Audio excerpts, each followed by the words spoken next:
Hey everyone, this is Dash Attack, and believe it or not, I'm actually going to make a Star Wars related video today. Not because I have any excitement for anything, not even for Bad Batch Season 2, which, knowing me and my love of the clones and the Clone Wars era, and all the additions to Camino lore they added in the first season, I'm not excited.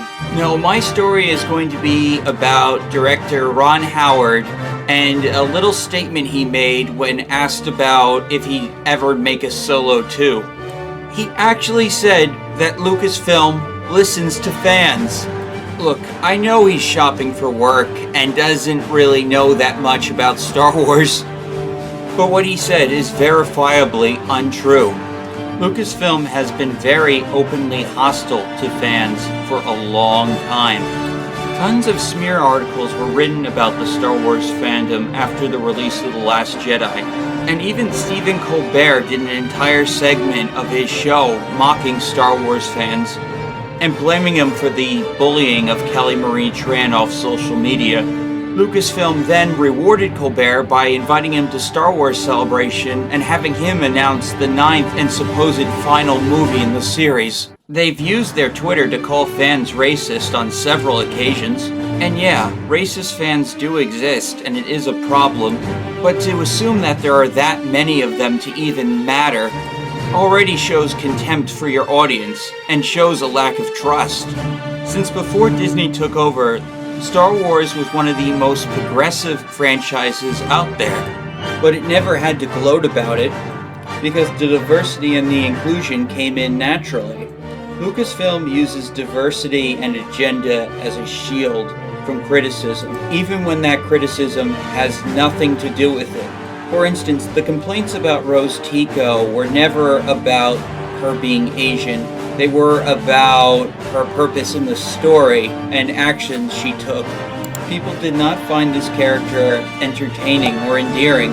The movie should have focused on Finn and Poe, continuing their friendship from the first movie and working together to stop the First Order.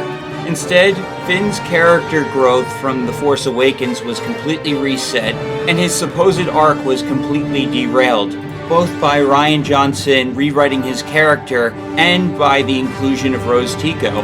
It was all a writing complaint. Yet Lucasfilm and their defenders made it about race because that was the easy way of deflecting criticism, and it matched their worldview. Now, it's not to say Lucasfilm never takes fan input in. I imagine someone browses Reddit, see who the popular characters are on prequel memes, and then they decide, hey, let's throw a reference into this in the trailer. They'll give the fans that little nugget, or jangling keys as some YouTubers call it, and then they'll do whatever the hell they want, and if anyone doesn't like what they're doing, they get called nasty names. Neither Lucasfilm or Kennedy ever once defended Star Wars fans when the media was attacking them during The Last Jedi.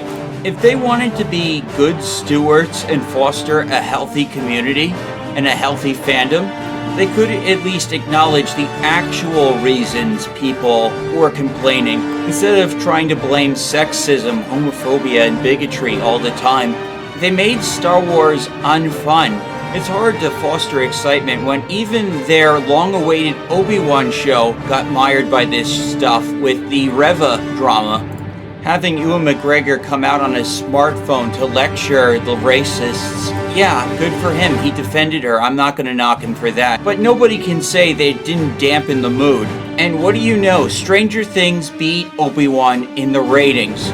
I am much more looking forward to what Zack Snyder's cooking up with Rebel Moon, even though his last movie, Army of the Dead, sucked. But him and Netflix have a lot riding on Rebel Moon, so I don't think they're gonna mess this up. It looks aesthetic as fuck. Rest assured, we're going to be talking about this on the channel extensively. It's really hard to find a replacement for Star Wars when Star Wars was so great. The addiction is real, and Lucasfilm knows this, but even with their hit-and-miss content, their attitude towards the fans is what's killing Star Wars. That, and the fact that they don't plan their stories out. They got rid of the EU to simplify continuity, but now they've made it more convoluted, with stories that even contradict each other. The brand is toxic, and the people running it are toxic. Kathleen Kennedy doesn't make movies for fans. She makes movies for praise with her Hollywood acolytes. It's always about what she wants. It's never about what anyone else wants with Star Wars.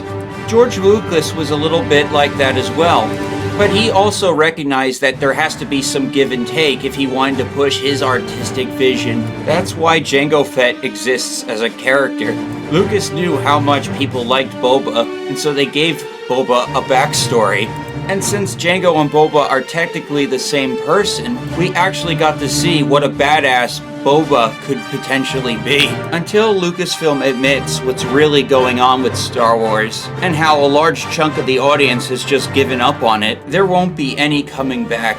Star Wars Jedi Survivor probably has a chance of getting good reception, possibly even selling well as a game. But as far as the movies and the shows go, which are all produced in-house by Lucasfilm, I personally don't see it. Anyways, thank you all for listening to my rant. If you've come this far, I would greatly appreciate it if you liked and subscribed. I hope you have a great day.